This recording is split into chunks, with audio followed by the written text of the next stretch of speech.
Just wanted to do a shout out to my buddy Ash in Perth, Australia. His channel is Deoxy360. Ash, wish you could be here, man. You are a Ranger legend, all right? Thanks for all your support. Talk to you soon. Power Rangers Dino Fury Season 2 Part 2 has come early thanks to international spoilers, and this time kicking it off with the land of Canada, where episode 12 aired today on Saturday.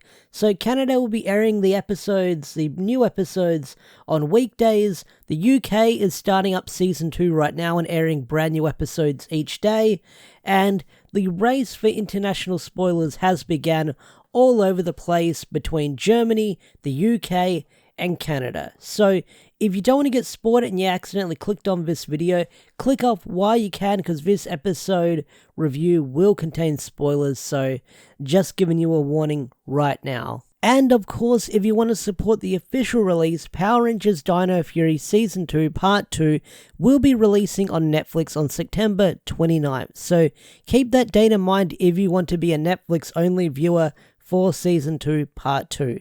With that said, let's talk about Power Rangers Dino Fury Season 2 Episode 12. So Season 2 Episode 12 is called Ultimate Mystery, and the synopsis says for this episode, when Jane does a Buzzblast story on Bigfoot, Amelia tells Stan and Annie to bend the rules and do it anyway. But when her colleagues end up in danger, Amelia learns an important lesson about responsibility. So this is an Amelia-focused episode, and I gotta say, Hunter Deno's performance as Amelia was really great in this episode, especially near the end when you find out what happened to her parents, where they disappeared in a fire or died in a fire, and she says her whole reason why she wants to solve mysteries like ghosts and ghouls and stuff like that is because the whole mystery of what happened to her parents.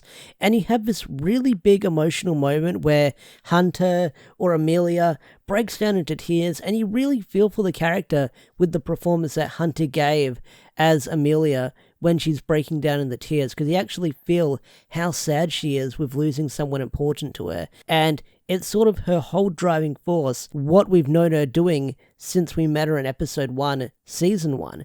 But this episode also saw the return of Lord Zed and Commander Shaw. Now, we knew that Commander Shaw was coming back from a couple of leaks and resumes floating around online that actress would return as Commander Shaw, and it was a small little cameo. She was in the episode for like a couple of seconds, mostly green screened for her appearances, but we also saw the Beast Morpher Rangers in this episode, but they didn't have many lines or any lines at all, and if they did have lines, it was just grunts and groans as they were fighting off one of the monsters that was stock footage from Go Busters. So it was a cool reappearance of the Beast Morpher Rangers, but it's sort of a blink and you miss it moment. So it's kind of there as a small fan service moment, but it's also there to serve sort of a piece to the plot in this episode. But the Lord Zed returning part, we kind of knew Lord Zed would be returning in Dino Fury Season 2. We just didn't know when, and I feel like we're just setting up the arc of Lord Zed and his grand return. So I do wonder where the Lord Zed storyline is going to go moving forward. I mean, not many spoilers are out there with what Lord Zed is going to do. From what I've seen with what Hasbro has released officially with clips with Lord Zed returning, it's something to do with the Sporax and controlling the Sporax, so no doubt about it, Lord Zed wants a piece of that action, controlling those gooey little things. But it's cool to see Lord Zed back once again, and he broke out my best boy from jail, Scrozzle. So I can't wait to see Scrozzle make his grand return very soon, which I think is probably going to be next week. I really hope we get to see Scrozzle again and see Campbell Cooley come back to voice my favorite scientist robot, but I really, really hope we get some Slifer and some Scrozzle interactions.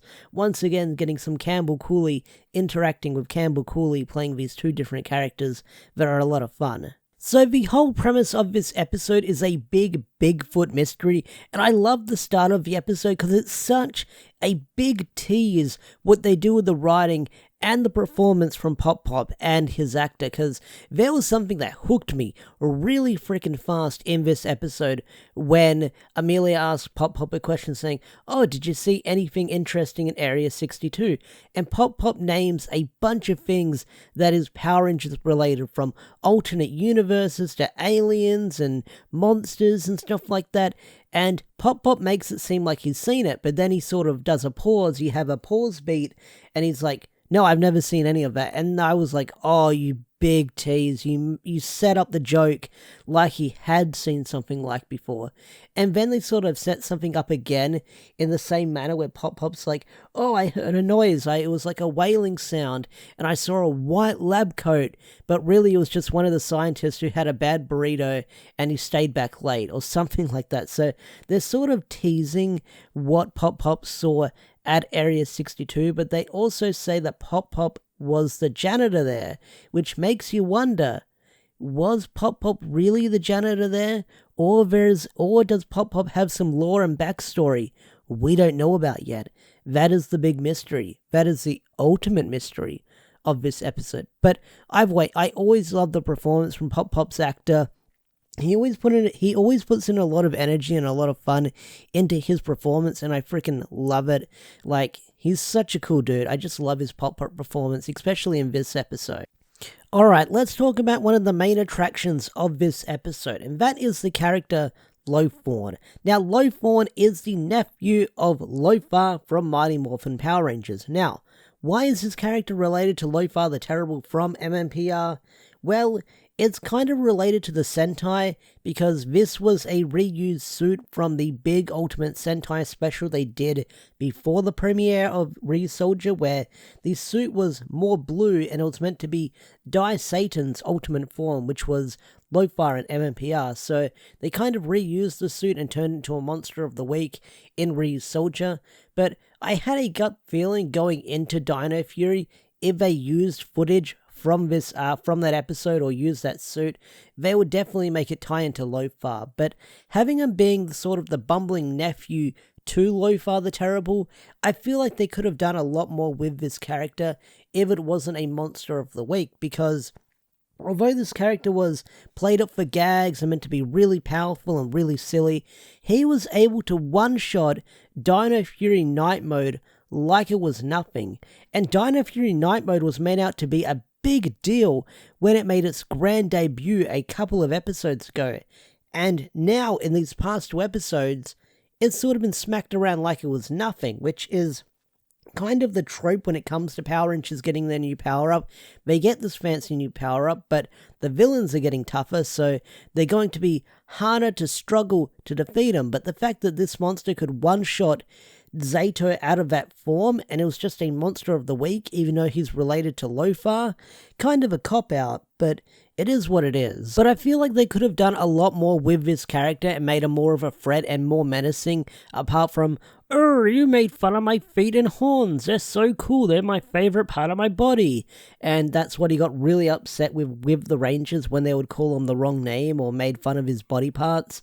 I get it. Body shaming not cool when it comes to giant monsters, but I feel like they could have made him more menacing, more threatening with how he looked, instead of him coming off kind of whiny. But if he is the nephew of LoFi the Terrible, then I get the feeling that LoFi's got some family members that are kind of on the bitching and whining side.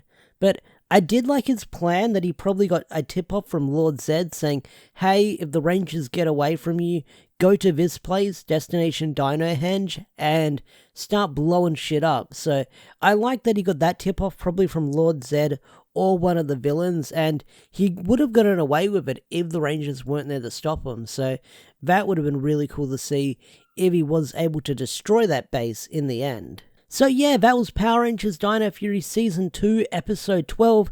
Overall, I thought this was a really good episode. I loved the performance from Hunter near the end of the episode where she broke down into tears. That was a really gut-wrenching, emotional moment, and you felt for the character at the end of the episode. But not only that, we're setting up some stuff with Lord Zed. Whatever Lord Zed is up to, it can't be good, and I can't wait to see where that is going to go. It was cool to see Commander Shaw come back, even though it was for a split second. And Thorne was pretty cool as well, despite how goofy and silly that character was. But either way, I'm glad that Dino Fury is back in some shape or form, whether it's international spoilers or official release. I gotta love watching some Dino Fury because I love these characters, I love this cast, and I can't wait to see where the show is going to go and how it's going to end. So, with that said, I'm going to bring this video to a close. If you enjoyed this video, hit that thumbs up, subscribe to the channel if you're new. Don't forget to turn on notifications so you never miss a beat, and I will see you guys later. Peace out, take care, bye.